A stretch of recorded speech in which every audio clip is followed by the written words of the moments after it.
Hello, loves, and welcome back to the Power for Good podcast. I am so excited today because we have Nathanael De Boer joining us today. I hope I said that correctly. Yeah, close enough. All good. How are you today, Nathanael? I'm doing well. How are you? You got your psychedelic water with you there? Yes, I do. I have a couple cans around at all times for sure. So, I want to start off with a question today that I ask everyone on this podcast, Sure. which is, how are you using your power for good? Oh, right into a deep one. We're going in. Yeah, for sure.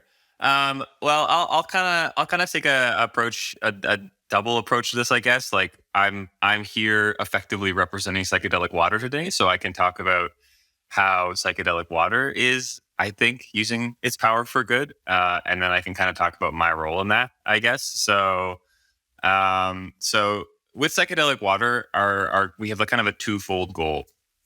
One is to normalize psychedelics in the eyes of the public, because we believe that psychedelics are sort of an inherent good that has been unfairly maligned and criminalized. There's overwhelming evidence at this point that there are numerous benefits of psychedelics related to various mental health issues, whether that be depression or PTSD.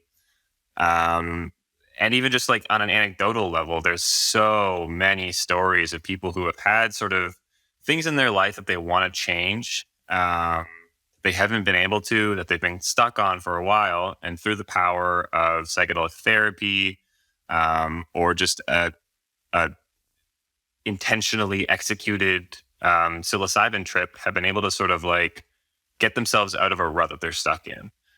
So we really believe in the benefits of these substances, and we want to help normalize them. But the reality is that as it stands right now, a lot of people have a lot of sort of presuppositions about psychedelics. A 50-year-long drug war will do that. So there's a lot of like re-education and unlearning that needs to be done, and we want to be a part of that. So we're offering a product that's designed to introduce people to the idea of psychedelics, at the very least, in an approachable way.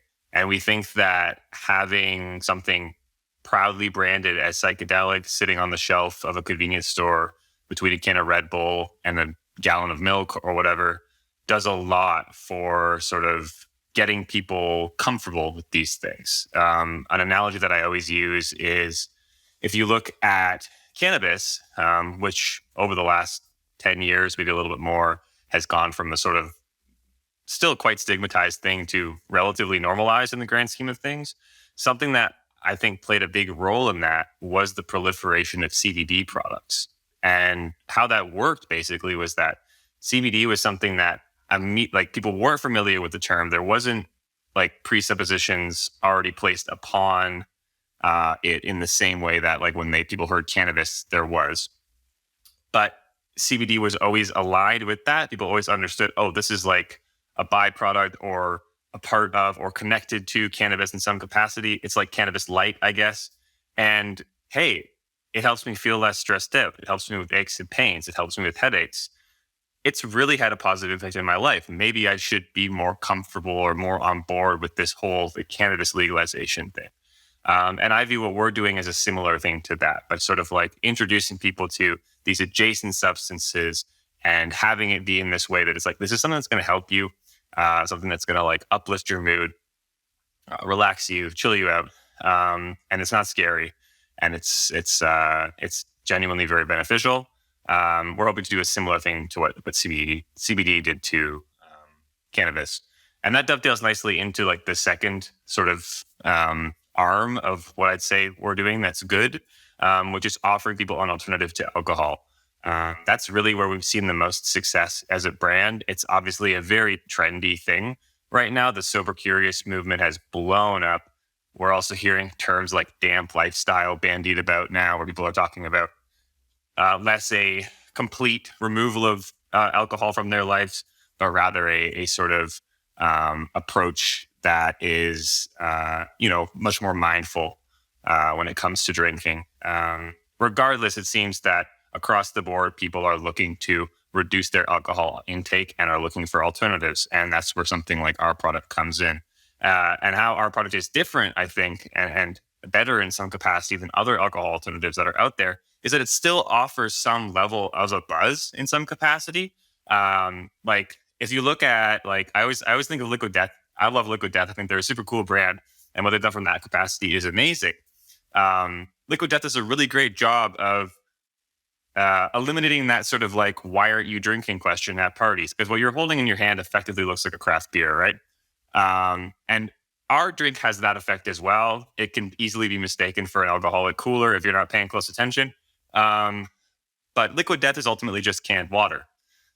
Whereas our beverage does have a sort of mood elevating effect, just without the lack of the inebriation that comes with alcohol, without the hangover, without the potential to blackout, all those sort of things.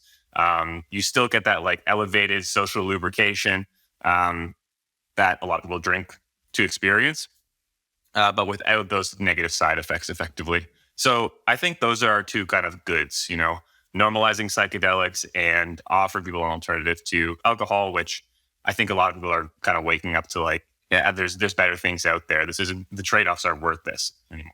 Definitely. Yeah. And so I was going to ask you this later on, but I feel like it's the right time to talk about what are some of those ingredients that are in psychedelic water. I mean, I Yeah. absolutely love psychedelic water, and I know that when I drink it, I do feel like a sense of calm, but at the same time, a bit happy and euphoric. Like my body just feels good, but it's also relaxing. It's kind of hard to explain, but yeah, overall, just a euphoric feeling. So what are those ingredients that give you those feelings? Yeah, I totally feel you on that, like, hard to explain note. I always feel like I'm contradicting myself when I describe it, because it's like, it elevates your mood but chills you out. It's like, aren't those things contradictory? It's like, yes, but somehow that is what happens. We have three active ingredients in our blend. Those are kava, damiana, and green tea leaves. So the star of the show is kava. Kava is a plant that has its origins in the Sub-Pacific. It's been consumed there for thousands of years, long before alcohol was ever introduced to the South Pacific.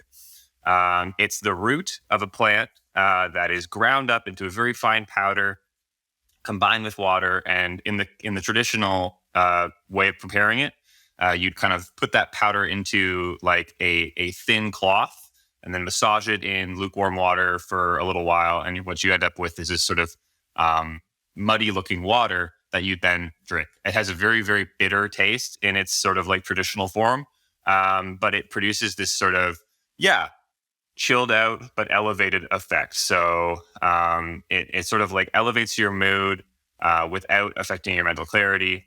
And it has sort of like a sort of relaxing effect. If you suffer from sort of like, I don't know, I sit at a desk and work all day. So I have the very conventional office worker, aches and pains. And I find that those sort of things really just seep out of my body when I have a can or two of psychedelic water. The secondary ingredients there are damiana, which has a history as an aphrodisiac, although there's not really any like strong science to back that up. But we found, like, through some experimentation, that we feel like it really like works in tandem really nicely with the kava to sort of like elevate that elevating effect, basically. And it's also been used as a treatment for anxiety. Some people smoke it, but we use it in an extract form in our beverage as well. And then we also have green tea in there. Green tea obviously has lots of great properties as sort of like just like I don't know, lots of health properties basically. But we use primarily there as like a natural source of caffeine, because kava can have sort of a drowsiness effect on some people. So we use it there to balance that out, basically. But we are exploring the possibility of doing a caffeine-free version of the blend, just because we know that there's certainly a percentage of our sort of our customers who use psychedelic water as a social beverage almost exclusively or primarily, but there is also a percentage who like it as that like wind down in the evening kind of drink and don't necessarily want that caffeine. So we're exploring that as an option. Yeah, more of a bedtime. Yeah. Nice. Well, it's a perfect mix of natural ingredients, and I love that it's all natural as well. So obviously it's Mhm. not causing any damage to the body. Mhm. Yep. And on the psychedelics end of it, how is the brand?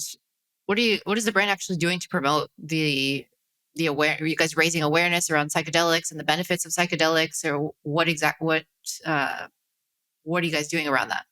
Yeah, yeah. So that's a question we get a lot, right? Because obviously, kava itself is not a conventional psychedelic. Like when you think of psychedelics, people tend to think of psilocybin, LSD, MDMA maybe falls in your definition, ketamine, those sort of things, and all of those are quite regulated and controlled substances. So obviously, they're not appearing here. Our goal was to create a blend that captured what we're calling like an aspect of the psychedelic experience. Our focus is really, yeah, like as far as like the psychedelics we like, so to speak. Psilocybin is probably our favorite one, and it is a naturally based thing as well. So that was our idea: is what sort of like mood altering sort of things are there out there that we can create a blend with. And insofar as our overall sort of like goals as a company in that regard. Yeah, we well, as I mentioned before, like we really think that there's a lot of power to just the name psychedelic being on a commercially available product, insofar as normalization goes. And then also through all of the kind of content that we put out there in the world, we tried to sort of like um, project that psychedelic is not just a sort of potentially scary in some people's minds category of drugs, but it's rather an approach to life, a way of like looking at the world with sort of an open mindedness, an openness to new perspectives, and that sort of like general approach. But yeah, with each of our products, we're trying to capture an aspect of that psychedelic experience. Everyone's experience with psychedelics is a little bit different if you have done psychedelics. But just speaking to my own experience, consuming the beverage versus doing psilocybin, I would say that I think there's sort of a direct comparison between our beverage and the first few minutes after I've taken like a small amount of psilocybin. There's sort of this period before any visuals start kicking in or anything like that where you just feel really nice. And I think that's what our drink captures. But our drink only goes that far because we want it to be non-intimidating. We want it to be something that's accessible and approachable for the largest number of people possible. But I do think there is that strong link there. I guess that's really the goal with psychedelics as well, in a more medicinal sense as well, is to show people that they can have benefits and actually help you and change your life. So I'm curious about your experience with psychedelics, and how they have positively impacted your life, and what's been your journey, your psychedelic journey and experience. Yeah, Anything you would sure, like to sure. share?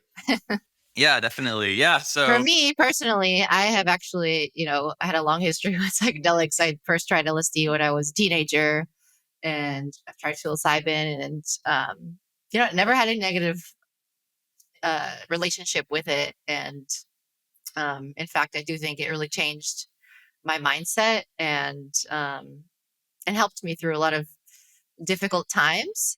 Helped me see a lot of things in some of the toxic relationships that I had, particularly mushrooms like psilocybin. I feel like it showed me a lot of truths. Um, but yeah, I haven't had like a long history with it though. It's more just like a couple of times in my life. mhm. Yeah, yeah. As for my own experience, this is sort of ironic because my experience prior to getting involved with psychedelic water is actually quite limited.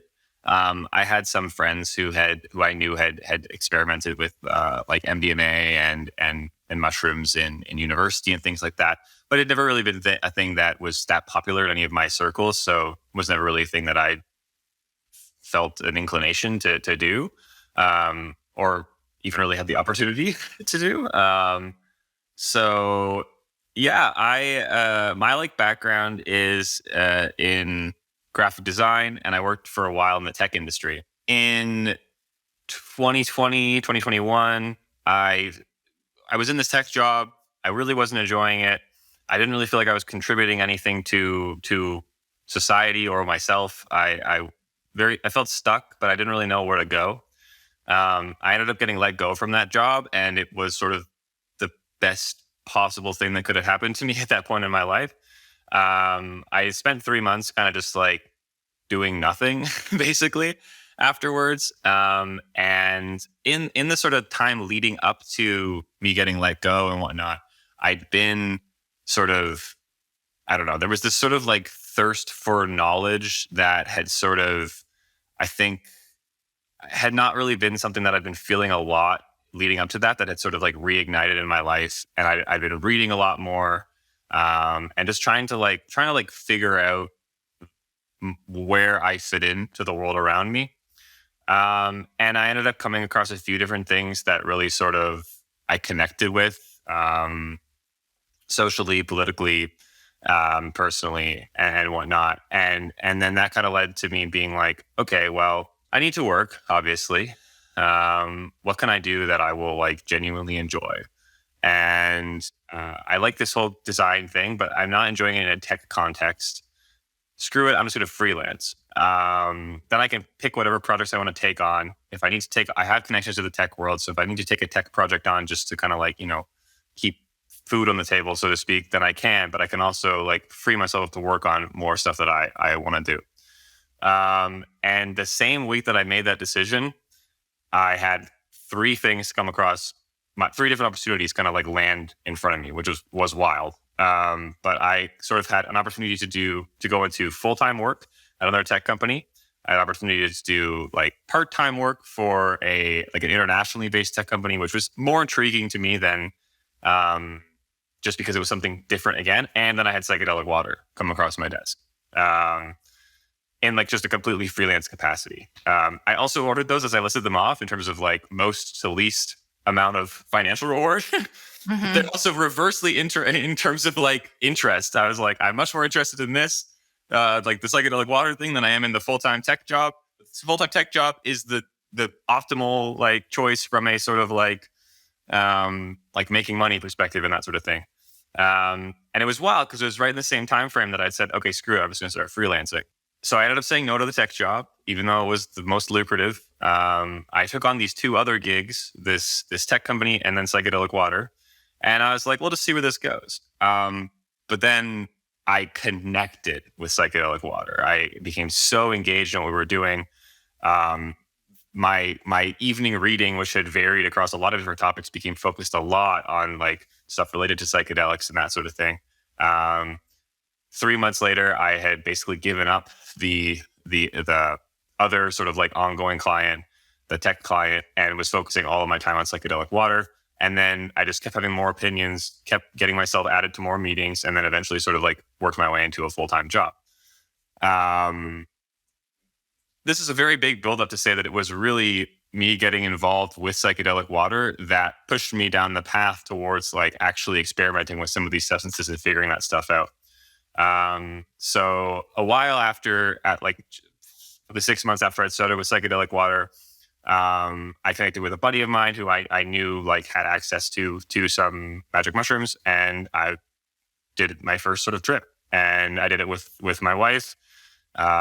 We got up on a Sunday, had some coffee, hung out, chatted, set some intentions, and did a psilocybin trip, and it was a amazing experience. We were both in our own heads for most of it, in the same room. So there was that connection there, but very much on our own sort of journeys, so to speak. And I don't know if I think a lot of people talk about like doing one trip and it being this like completely life transforming experience. I don't know if it was that for me. I think that I kind of want to go do it again. But it definitely like I took notes through the whole thing, which I'm really glad I did, because Oh, wow. it was really interesting to kind of read those back and just kind of see all the things I was thinking about through that experience. It gave me a lot to like think about after that trip. So that was like the big kind of thing. Since then, I've taken up microdosing, which I now do on like a regular basis, and I've found is just good. Like it's like really, really great for my day-to-day sort of like focus, keeping myself focused on the right things. I don't even mean focus in terms of like specifically, like a lot of times that's used in like a work context of like focused, plugged in, getting stuff done. I don't even mean it in that. I mean more in like a sense of like just my general, and for lack of a better term, focus is on the right things more. Um, and like my mental headspace is better. So yeah, I've really been enjoying doing that as well. And yeah, like I said, I don't think that the experimentation has ended. It's just become a huge source of curiosity for me. And I think I'm going to continue to experiment in the future with this stuff. So Many of us live life disconnected from our bodies, feeling out of control and reactive. We lose control of our emotions, scream at our children, the dog, our partners, and this affects our lives negatively. It hurts our relationships and ultimately it hurts us. Breathwork has been one of the most powerful rituals that I've developed in building a better relationship with myself, my body, and my emotions. Through breathwork, I'm able to move from a reactive state to a proactive state, and this has positively changed my life, my relationships, my health, my career, and ultimately led me on a healing journey. So that's why I'm so excited to announce the launch of my new platform, Ray Rituals, a membership community that offers on-demand breathwork practices that you can integrate into your everyday life to energize, balance, and relax your mind and body while supporting you in healing. Through Ray Rituals, you can build a breathwork practice where you instinctually start to come back to your body and are able to process your emotions and release them. It's an unlearning of what the world has taught you, to push your feelings down, to distract yourself and keep going, but instead, to pause, to breathe, feel, and move. It's simple, it's quick, and it's effective. Join me and sign up for Ray Rituals. It's time to take your power back, one breath at a time, at rayrituals.com. That's so beautiful. I love that you did that with your wife and that it was so intentional and that you took notes. That's my favorite part. Oh, that's amazing. And yeah, I think, it's definitely something interesting. And I guess having done it when I was much younger, it really wasn't intentional. So I am sober now, but something I have thought about in my life has been maybe in the future revisiting psychedelics. And it's something interesting as a sober person, that we talk about in sobriety and I talk about with other sober people is microdosing, mushroom, psychedelics, is that sober or not? And people have different opinions about it. And there's some people that, what is it called? California sober. yeah, Um, Cali sober. Yeah. so I think everyone creates their own path. So I don't really like to go by anyone else's definition of sobriety. So I think, you decide what it means for you. But I definitely think putting that intentionality behind it and doing something so beautiful, like waking up on a Sunday morning and really, taking notes, doing it with your wife, that's very powerful. And it can be very life changing or, just reflective, meaningful. Have you ever seen the documentary How to Change Your Mind? On Read the Netflix. book? Yeah. Yeah. Yeah. Yeah. Yes to both. Yes. So I think that's a really powerful documentary or book for anyone interested in learning more as well and seeing how psychedelics is used in a medicinal sense. I watched it and it really helped me see as well the history of psychedelics and the war, how the war was involved, the war on psychedelics, and how we haven't really been doing enough testing using psychedelics. And something that I'm so passionate about as well with, this is just coming to mind is like how we can integrate psychedelics for mental health purposes, for helping people with anxiety, as you said, like depression, PTSD, and experiment a little bit more with that and see how we can actually help people through microdosing and through these natural plants, like something like mushrooms, rather than prescribing people hundreds of milligrams of doses of these unnatural chemicals, pharmaceuticals, pills, things like I was prescribed before that actually alter the chemistry of your brain and cause long-term damage. For example, me, like I ended up getting epilepsy from withdrawal from all these pills that I was on. So to be honest, if I was to go any route right now, I think that a better route is actually going the natural route and something to be explored. So just a little rant there for you.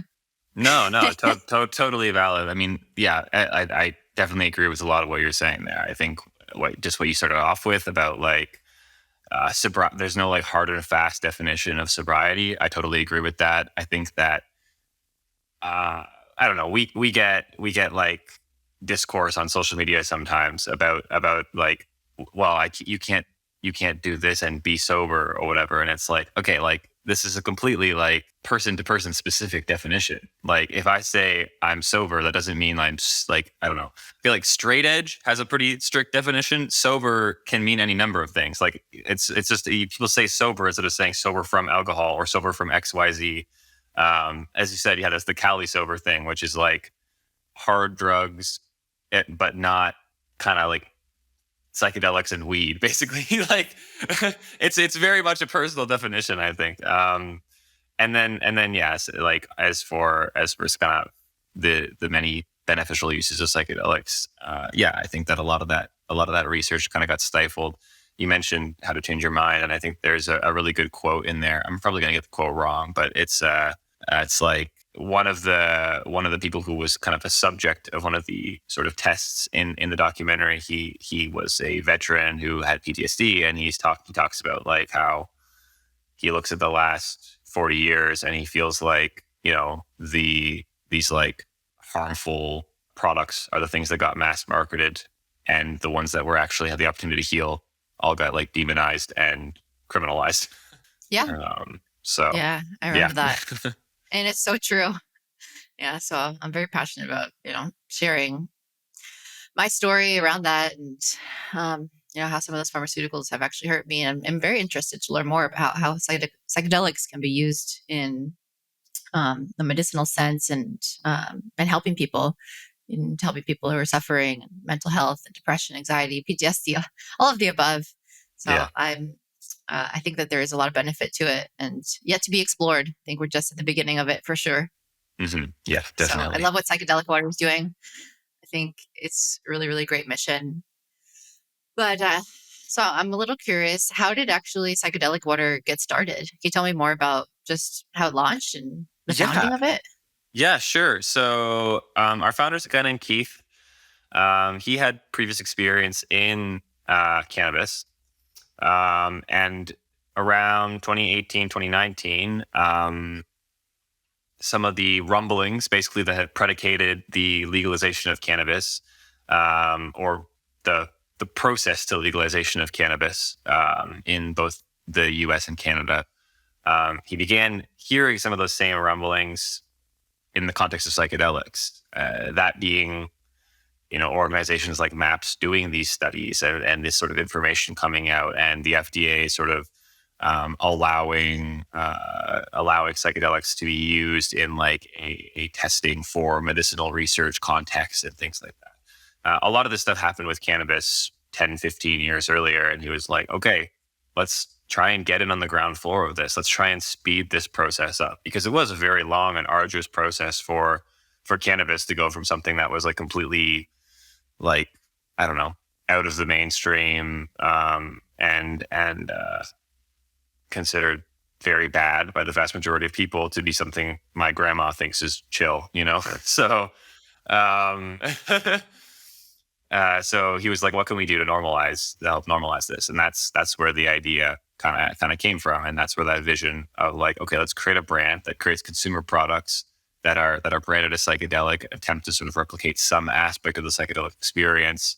Because yeah, obviously we can't use the actual substances, but just having that on shelves and getting that in front of people is going to get people reading about this, is going to get people talking about this, and hopefully we can help speed up the process through that sort of means. So that was the idea. And then from there it was like, okay, well, what works? And then that led to the discovery of Kava. We spent like 6 months working with a food scientist out of NYU, kind of talking about different things that might work, options to that would be viable, and eventually landed on kava. Partially because it's not extremely common, so there was an opportunity to kind of like be one of the first beverages doing like a kava as an ingredient, kava as like a kind of main active ingredient. Um, and certainly the first sort of like psychedelic branded consumer product. Um, so yeah, eventually we landed on kava, and then from there was a long time spent figuring out, what are we calling this? What's the design going to look like and whatnot? And all that kind of led up to us launching in February of 2021. So we're coming up on 2 years. When we launched, we had what we thought was 6 months of inventory ready to go. About a month after we launched, we had basically a week where we sold through most of that inventory because we went viral on TikTok early 2021. Largely, I think in part due to our sort of like, unique name and branding. I think that holographic striped can is something that's incredibly eye-catching, and I think does a really good job of representing our sort of vision of, redefining psychedelics for a sort of new generation. I think there's a tendency to lean into like 70s and 60s iconography with a lot of psychedelic branded stuff, but we wanted to avoid that. And I think that what we managed to come up with, it draws influence from that, but feels incredibly modern and really led to that sort of early success. But yeah, it was Keith's idea, and then we kind of have taken it from there. We're still a small team. That there's just 6 of us, really. There's the core team and then some sort of sales folks as well. But we've managed to build this thing up from, that launch a little under 2 years ago to we're now available in 650 stores across the US. We're available on our own website, Amazon, and working on new products and things like that. And it's been a lot of fun. So Very cool.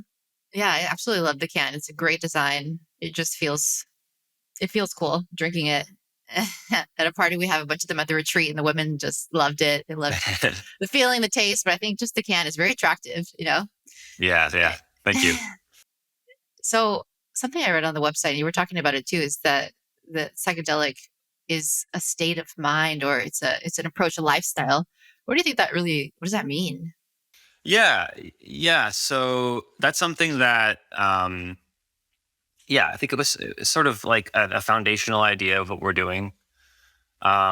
Is this sort of belief that that psychedelic is not just a category of substances. If you define it that way, then I suppose, technically we're not psychedelic. But we don't think that that's what it is. We think it's this shared approach that people who want to see the world differently, who want to change things, who want to do something different, share. That's who we would define like someone as being like a psychedelic thinker, which is sort of the terminology that we would use internally. So someone who's really visionary, who wants to do something different in their space, or who just lives their life in a very open-minded sort of way, we would define as someone who is psychedelic. And I think that is a way that a lot of people use the word.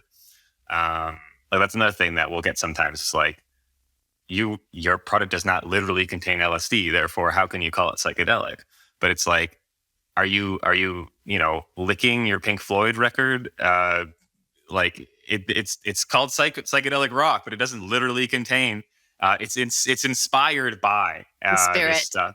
It's exactly. It has this psychedelic spirit to it. It's inspired by these substances and what these substances represent, and that's, I think, what we mean when we say that psychedelic state of mind is getting at what that word or that idea represents versus limiting it to that specific category of substances. So that's the idea with the psychedelic state of mind. I love it. So, last question that I ask everyone as well. Have you had a spiritual awakening, or perhaps on your psychedelic trip? Or Maybe you feel you've had many, and a lot of people say they've had many, but yeah. So, spiritual awakening. Have you had one? Ooh.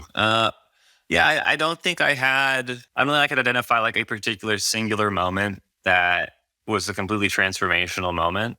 I feel like there are lots of small moments basically that all sort of add up. Like I talked a bit there about, as I was going through it, I realized I'm like, dang, I'm adding a lot of backstory to like going on my first psychedelic trip or whatever.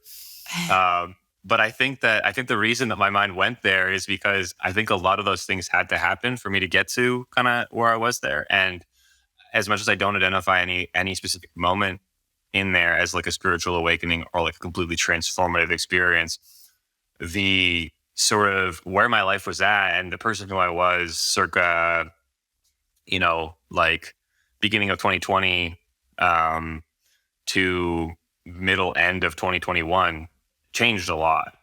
And I don't think at any point during it, I really, really realized that there were sort of like tangible material changes that happened at specific points, like getting fired, like getting different, having different sort of job opportunities come across the desk, so to speak.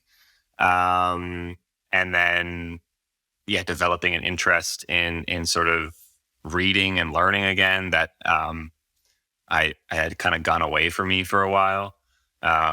Doing work that I was really passionate about and enjoying again. I think all of those small things, none of them felt massive at the time, but all of them, looking back, summatively added up to sort of me being in a very, very different spot today than I am then.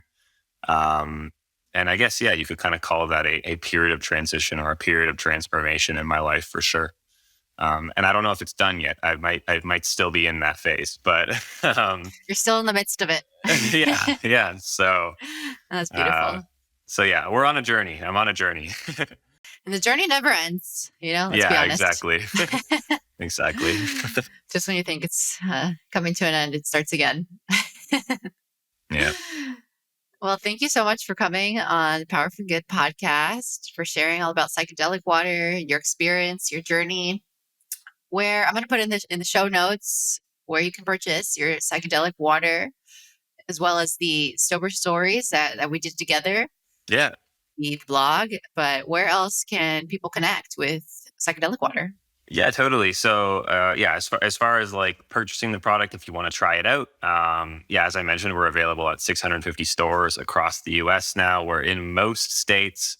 Most of the stores are in like the major metropolitan areas, so New York City and Los Angeles. It's about 200 plus stores there. But if you have an Urban Outfitters in your city, you should be able to get it there because we are available in all Urban Outfitters across the country.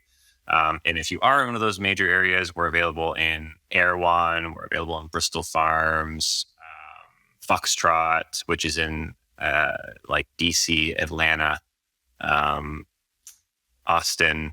So if you go to our website, we have a page called Where to Buy, and there's a store locator there that you can find the closest spot to where you are. If there's not a store near you, don't worry.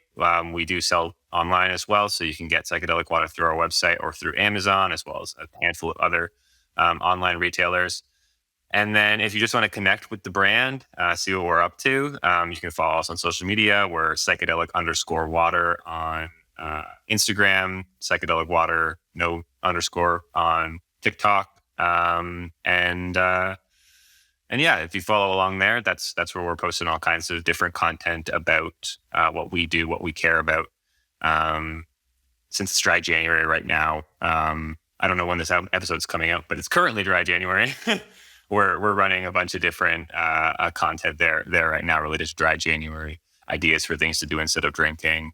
As had been mentioned, the Soberdelic stories, where we're kind of talking to different people who have chosen to go alcohol free or become more mindful drinkers over time, and kind of talking about their journeys. So yeah, come hang out, check us out, and hope everyone gets a chance to try and really enjoys what we're doing. So Yes, try it out, connect. And thank you all for listening and joining us today. Thank you, Nathaniel. thank you. Alrighty.